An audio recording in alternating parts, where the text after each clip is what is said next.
जय Malhar news चॅनलच्या सर्व प्रेक्षकांना सपना चौधरीचा नमस्कार।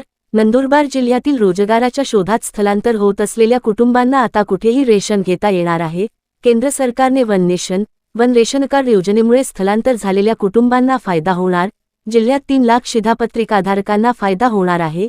1 एप्रिलपासून देशातील कुठल्याही दुकानातून धान्य घेता येणार।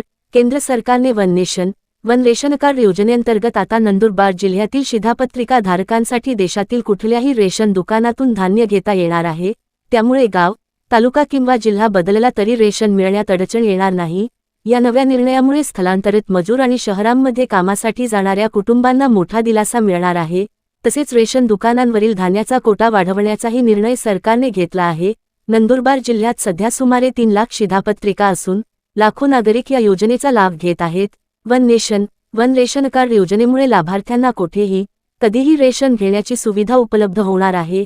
हा निर्णय 1 एप्रिलपासून लागू होणार असून यामुळे रेशन वितरण अधिक पारदर्शक आणि सुलभ होणार आहे। सपना चौधरी, जय मल्हार न्यूज, नंदुरबार।